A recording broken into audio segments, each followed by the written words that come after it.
Já estamos de volta com Hora Geral nesta manhã de sexta-feira e agora é hora de falar sobre esporte.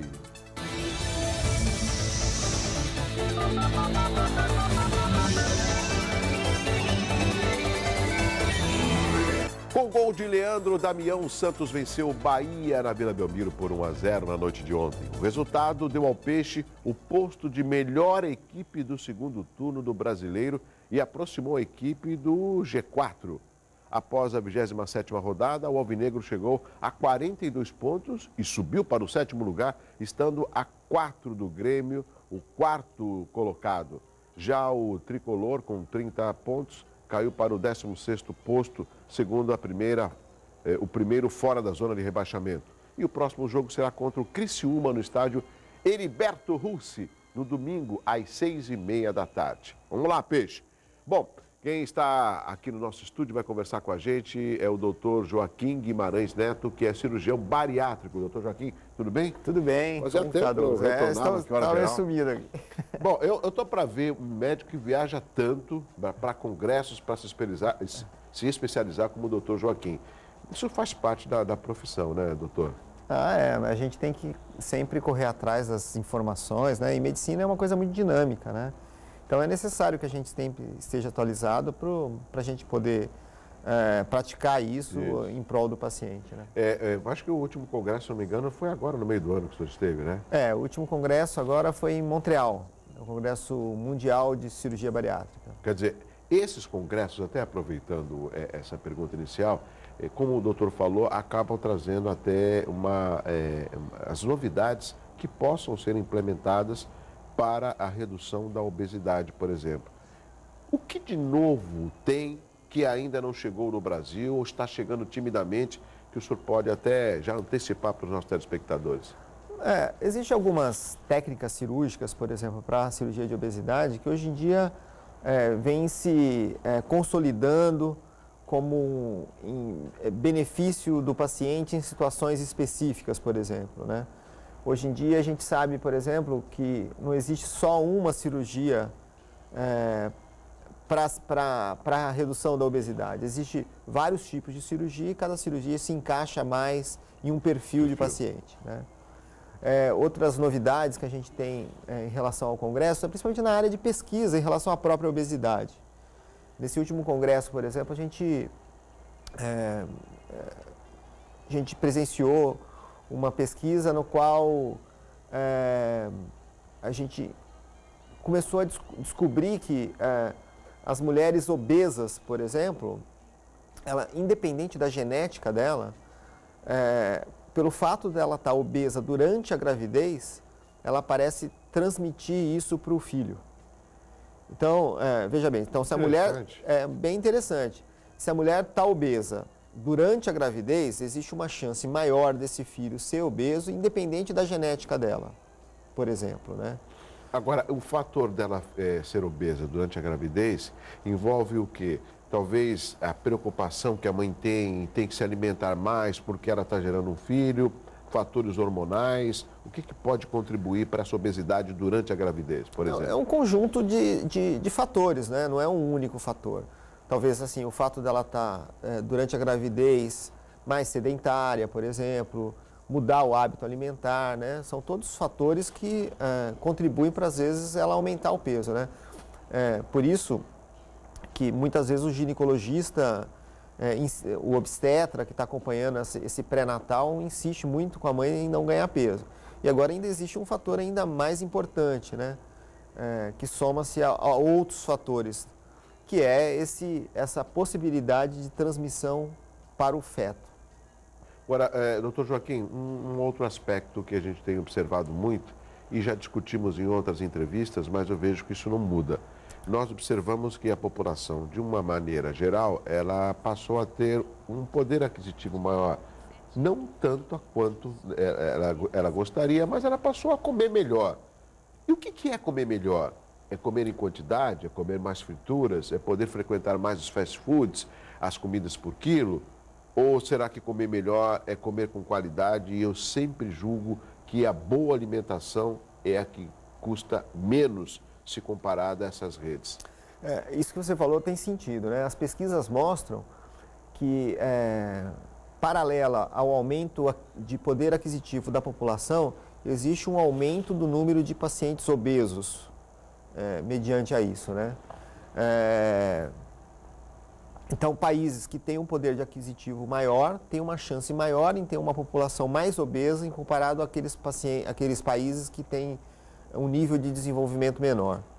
Agora, quanto à alimentação, eu acho que a alimentação saudável é aquela alimentação com valor rico em nutrientes, por exemplo, né? O que seriam esses nutrientes? Até para explicar para o nosso telespectador. Na verdade, assim, a alimentação e a digestão ela é feita com a combinação de algumas substâncias, que basicamente é a proteína, o carboidrato e as fibras. Então, a mistura disso é que vai formatar a digestão. E tendo uma boa digestão, a pessoa não se sente, inchada, não se sente pesada, né? Congestionada, né? Perfeito. Agora, a gente tem que considerar, nesse grupo por exemplo, de proteína, de carboidratos e de vegetais, alguns tipos, né? Então, por exemplo, a proteína, a gente tem o frango, a carne de boi, o peixe, né? São exemplos de proteína. O carboidrato é o arroz, a batata, o cereal e as fibras, de uma maneira geral, as folhas, né? Que é raro o brasileiro se dedicar tanto às hortaliças, por exemplo, né? Então, e isso, na verdade, que vai contribuir para a pessoa ter uma boa ou uma má digestão. Também a gente tem que levar em consideração a maneira com que isso é preparado, a quantidade que isso também é oferecido para a pessoa em questão, né? O ideal é que ela tenha um consumo dessas substâncias, né? Desse grupo alimentar a cada 3 horas, né? Que é uma maneira do organismo estar com o metabolismo bastante ativado, né? E com isso a própria digestão está fazendo com que ele consuma calorias, né? E outra coisa, quando a gente come em pequenas porções várias vezes ao dia, a gente está evitando a fome. E a fome, na verdade, é um grande mal para a gente. Porque quando a gente está com fome, por exemplo, a gente desperta em nós mesmos um mecanismo de defesa. É como um leão que está na floresta com fome, ele come aquele animal que está fora do grupo alimentar dele. Então, quando o leão está com muita fome, ele procura outros animais fora da cadeia alimentar dele. E a mesma coisa acontece com a gente. Quando a gente está com fome, a gente procura, por uma questão de sobrevivência, um grupo de alimentos que a gente normalmente não consumiria ou não precisaria consumir. E é aí que mora o perigo. E é aí que mora o perigo. Como é que é? Batata frita, o doce, principalmente. Bolachas. Então, mas por que ele procura esse tipo de alimento? Porque esse alimento ele é muito calórico e você não precisa ingerir uma quantidade muito grande para ter prazer. Então, é uma caloria que a gente chama de caloria densa. Com pouca quantidade, a gente tem muita caloria. E isso tem uma satisfação mais precoce, né? Mesmo estando escrito, vamos supor, nas embalagens que não tem gordura trans, por exemplo, que as pessoas também têm um outro dilema aí, diet, light, sem gordura trans. Quer dizer, aí, poxa, eu estou tranquilo, então eu posso comer, posso beber, que eu não vou engordar. E não é bem assim, né? Não, não é isso não. A gente precisa, na verdade, quando avalia o alimento, avaliá-lo de uma maneira geral, né?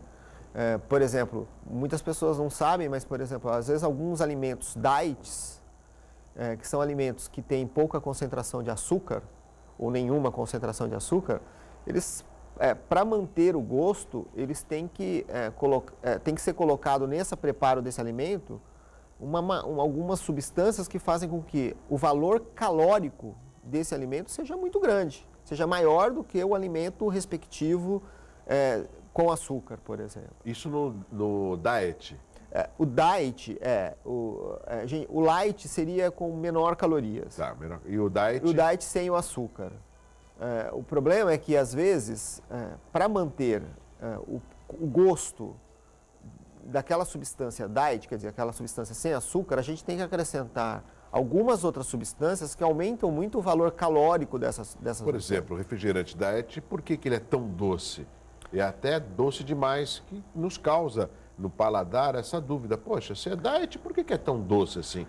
É o que o doutor está falando, Exatamente. ou seja, essa adição artificial De que alguns adoça e que acaba aumentando o valor calórico. Exatamente. Que, ou seja, altamente prejudicial. Uhum. Agora, doutor Joaquim, quem é mais obeso? Existe alguma pesquisa nesse sentido?